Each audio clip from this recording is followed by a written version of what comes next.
October, and the trees are stripped bare of all they wear.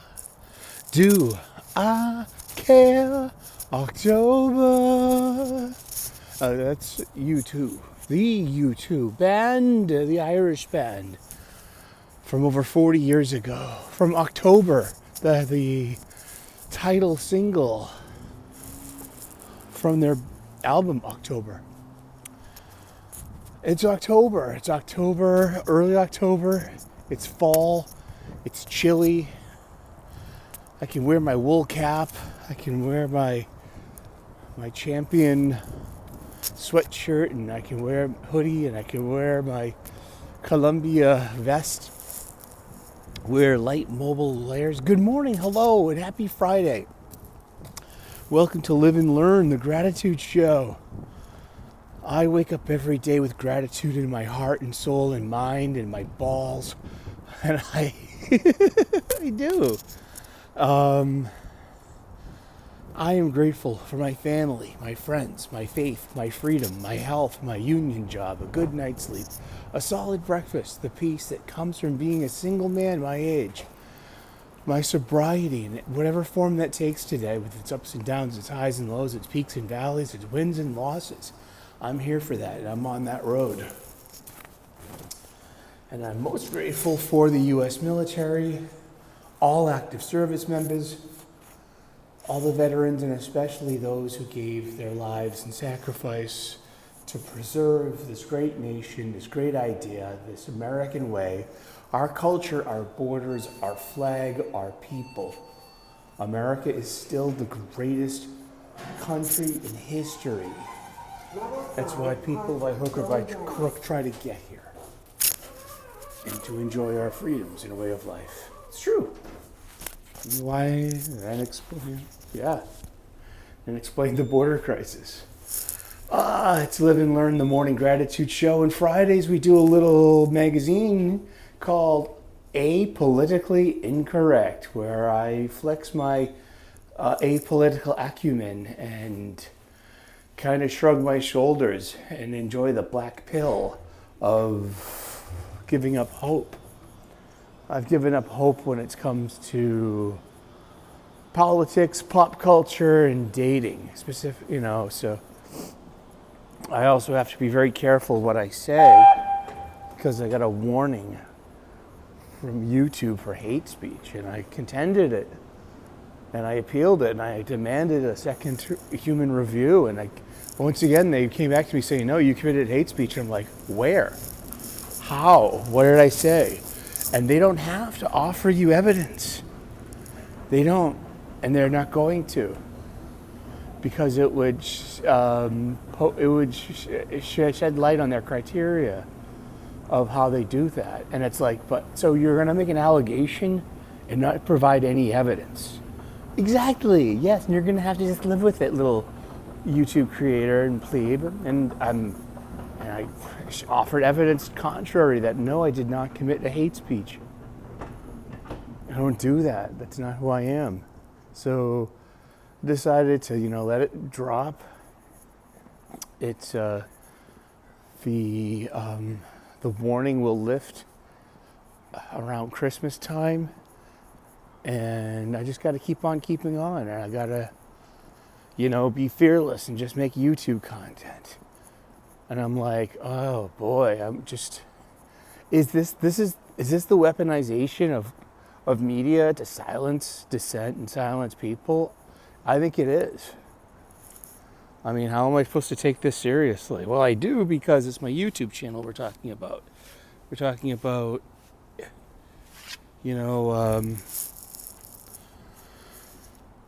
me just wipe off. I'm wiping off bird droppings from the bench. And not just for me, but for the, for the petite Asian girl who, who's really pretty and sits on the other side of the bench. I mean, we've got this Charlie Brown redhead girl thing going on, I guess. And maybe someday I'll get the courage enough to ask her name. I don't know. Or maybe it's just best to leave people alone. It's like, why, I hear all this stuff about women being like, why don't men approach us anymore? Well, you've weaponized it. You know what I mean? And it's like, that's what, your side of the spectrum does. Or your side, I have to be pretty like I said, I don't want to get my channel taken away for just making this kind of content. And if it happens, if you tune in one day, my channel's gone, well, it's because, I'm a hate-filled bad boy with, with a head full of bad ideas, and, I can have my free speech anywhere else, but not here. I don't know. I mean, I'm not going to, but Apolitically Incorrect Friday, it's something I started during the election year last year. The ridiculousness of it all. There has to be something better than this two-party system. Remember, a two-party system is one party away from being a one-party system. There needs more political robustness. There's got to be more inclusion, more diversity, more representation in a literal sense. Meaning that I can't be fit in either Republican or Democratic side. And the third parties that are available are a hodgepodge and, kindly also purposely put down. There's this illusion, of a two-party choice, this binary choice. I'm more apolitically fluid than that. I vote for things on an issue-by-issue basis and a candidate-by-candidate basis. So what's going on in the apolitically incorrect world this week? Well, we have a government shutdown. What does that mean? I had to look it up because I'm like, I might be pretty bright, but also I'm as dense as a neutron star when it comes to certain things. So the government shutdown is that the U.S. government's fiscal year ends on September 30th and begins on October 1st. And that's an annual thing. So it was on the calendar. You knew it was coming. And Congress needs to ratify a budget to run the government, to pay for things, light bulbs, screws, gas money, employees, offices, office hours, paper clips, printing ink, server space, yada, yada, yada, all down the line. The federal government. And I guess, and so at the last minute, Republicans tried to include a couple more things as part of a budget package. And that's what Democrats are leaning into for their unmutual non-cooperation in passing a budget. Because I guess the Democrats feel that, no, the Republicans are trying to get away with too much, this last-minute shenanigans. Here's our last-minute shenanigans. And in addition, there needs to be more provisos in healthcare for different kinds of people. I mean, including veterans. And I'm also, and I'm very grateful for veterans. And so it's like, are there enough resources? Can we cover all the veterans who have given service to this great country, who have basically earned a franchise? If you look at it like Robert E. Heinlein's Starship Troopers, service equals citizenship. And it's an interesting concept. And I know it's sci-fi and, I'm a little random. I go here, there, and everywhere. But haven't veterans earned a sense of benefits from their service? I think so. And maybe they should be taken care of first and foremost, in a way. And illegal unauthorized migrants. I see. I'm like, hey, that could have been what my hate speech. How do I know? By having, You enter someone's country without permission or a visa. What does that make you legally? What does that make you legally? I don't know. I'm not a lawyer. I'm not really. I'm just trying to cover my ass in my speech right here. You know what I mean? Because I'm like, now I'm all of like, oh boy, I'm gonna get my channel taken away from me because of someone that believes that words are violence. You know what I mean? And I've worked hard on my channel, and I wouldn't want it taken away from me. Here comes the train. A train. I know you like the train. I do too. That's the train saying good morning to you. Woo! Here comes the train again. Choo choo choo choo choo chooka chugga choo. Boopa doopa doo boopa doopa doo boo. There goes the train. All right. So Buttons, as Ma says. Now the U.S. government is shut down because the Democrats. It's the Democrats' fault, or are the Democrats responding with their last-minute shenanigans in response to the Republicans' last-minute shenanigans? And it's like, I'm neither for the Republicans or against them. I'm not really for the Democrats, and I would love for them to have better candidates and better people that the insane stuff's got to, it's not working, is it? I mean, aren't there better candidates that aren't demagogues as well? Look at your Jasmine Crockett's, your AOC's, your Ilhan Omar's, your Presley's, your squad, and they're all women.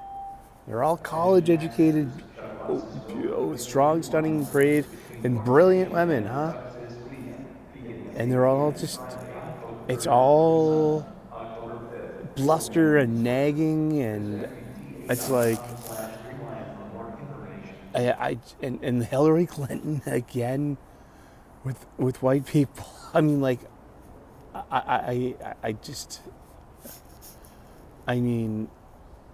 there's one candidate. It's Rahm Emanuel that has that has the political acumen, that has the sensibility to appeal to a middle ground. I mean, if there's only one voice, I mean, Fetterman seems to have it. John Fetterman is a congressperson out of Pennsylvania, I believe. And Rahm Emanuel, who was the former mayor of Chicago and part of the Obama administration. I think he's brilliant. I mean, it's like those people would have my vote, because those people seem to not play the whose side are you on game, and the shame game, and the blame game. And I mean, but cui bono? How's it like really helping? I mean, I don't vote for Republicans unless they're like gubernatorial candidates in the Commonwealth of Massachusetts, or for mayor of Boston. But I don't live in Boston. I haven't lived in Boston in close to 30 years, about more than half of my life. I've lived in Cambridge, Somerville, Medford, and now Quincy. Quincy was a medical examiner. It was a detective show on television. Quincy is a place where local people live.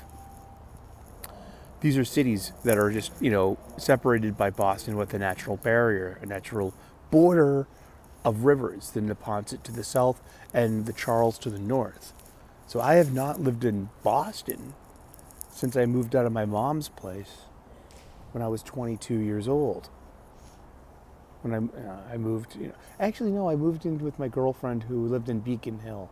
So I was 25 when I moved to. And then I moved to Alston for a year too, so that's Boston too. So I'm like 26 when I moved to Somerville, and I stayed in Somerville. So that's like half a lifetime ago. So say 25 years. So I can't vote for Boston's mayor. I mean, but look what's good. Look, oh my gosh, everyone's got the blue flu when it comes to getting bitten by that progressive bug, and it's like, and just real. And here in Massachusetts, in the late 1980s, our governor Michael Dukakis, the Democrat, ran against George Bush for president. He was the presidential candidate. He lost. And then after that, in the early 90s, he was defeated by Governor William Weld, who was a very progressive or moderate Republican. And that ushered in about almost 30 years of nearly 25 years of Republican leadership at the government, at the governor level, at the gubernatorial level. And those are the things that brought big business, big pharma, the big dig to Boston. And I always thought that Massachusetts was this great petri dish of how Republicans and Democrats get along and work together. And that's been taken over by, well, a one-sided ideology that you have to vote blue no matter who, which is, I think, one of the most dangerous things the left says, besides silence is violence, words are violence. And it's just, it's amazing, the doublethink that it takes.